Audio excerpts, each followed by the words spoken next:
my absolute favorite musicians. Are there any questions or anything you want to say? What year was your first album?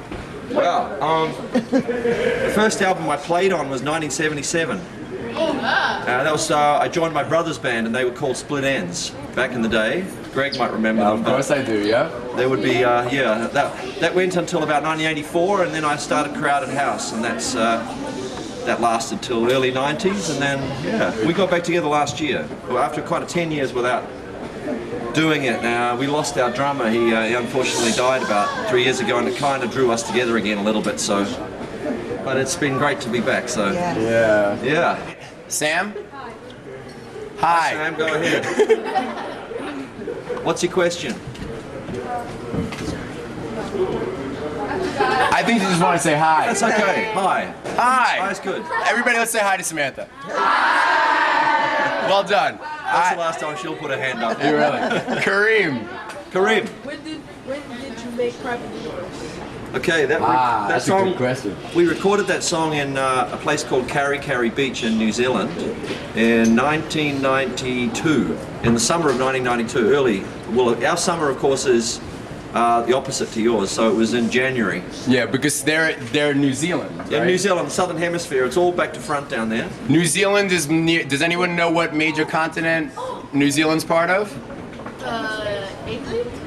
No, is England a continent? Because if it is, it's a new one that I never heard of. What? Europe? Nope. Australia. Australia, very good. Well, actually, it's not technically speaking, you're I want to know. You're not correct either, Greg. Oh! But that's okay. Technically speaking, we're an island. New Zealand is 2 islands, actually, and they're off the coast of Australia. Sort of, 3 hours away, but New Zealand's a separate country. No, I know it's a separate country, but Yeah. is it considered part of the Australian continent? No, not really. No, I mean, Australasia is what it's referred to sometimes. That includes Australia and New Zealand. Now, we were taught very badly when we were kids, because I always thought Australia encompassed, like, New Zealand, all those, you know, New Guinea, like those islands. No, not really. Well, Australia would like you to believe that. Oh, okay. But, I have a question. What did you think of these guys singing Private Universe? it blew me away.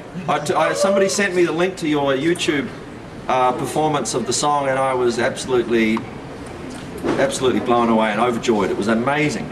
Great singing and great, and you're all so into it. I was just absolutely delighted, you know. They love that song, and we're really thrilled to think we're Well, it's a gonna. beautiful job you did of it. Thank you. And by the way, Kareem, the young man, that's the boy singing in the video. Kareem, well done. Good leading. Right. Isaac. What inspired you to make a band? Well, I grew up in a house where there was a lot of singing, a lot of music all the time. Both my mother was Irish, so every time there was a party, there was always lots of singing going on. So it was very normal for my brother and I. Tim, he's my older brother. We used to sing together, do harmonies, and I guess that, you know, just one thing leads to another. When you're playing music every day, you want to find other people to play music with, and you know, I guess some of you guys sort of playing with other people, trying to get bands together. Anyone got that idea? Yeah? Anybody? Do you guys want to start a band when you get older, maybe? Yeah. It's a good thing to do. It's not easy, but it's a lot of fun, and it leads you to some good places. But you know, you sound like you can all sing really well, so that's a good start. Yeah, it certainly helps, right? Hell yeah. Robert? Do you know the song that you requested us to sing with you? Yeah, sure. When did you make that? Actually, that's not my Hunters song. and Collectors. It's a song by a band called Hunters and Collectors, and Nick, our bass player, I don't think he's here yet, but you'll meet him. His brother is the lead singer of this band in Australia called Hunters and Collectors, and he wrote that song back in probably the early 80s, and we just started playing it a lot on stage. So actually, to the point that quite a lot of people think it's our song, and think that I wrote it, which I'm very happy about, but it's not actually true. I'd love to have written that song. Well, let me tell you something. I never heard the Hunters and Collectors version, Yeah. but you sing that song. I can't imagine, well, no offense to Hunters and Collectors, but I can't imagine them sounding better than you guys on it. Well, I would have to agree. I would have to. But actually, the funny thing is, though, the version I sent you, I never really sang the words right compared to the original.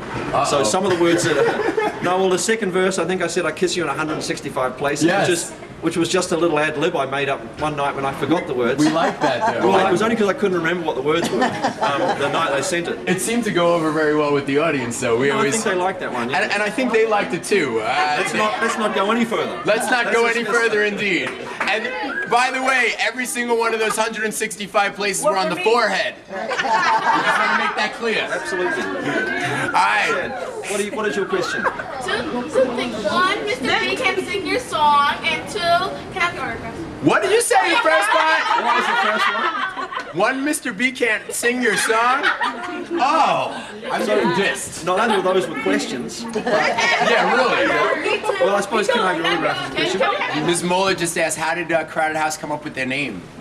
Actually, I sat in the library. We were under pressure from the record company when we made our first album to have a name. We didn't have one at that stage. We were called The Largest Living Things. And they didn't really like that. We didn't like it either. So I went to the library to scour, and I found it, and it was the name of a book, which I've since been given by somebody that handed it up from the audience at one of the shows. It's some book of like German folk tales or something. But, yeah. Anyway, it's a good time, good advertisement for spending time in the library. Oh, You find good things in the library. we always hope the house is crowded. Yeah, exactly. It's always it's good prophecy.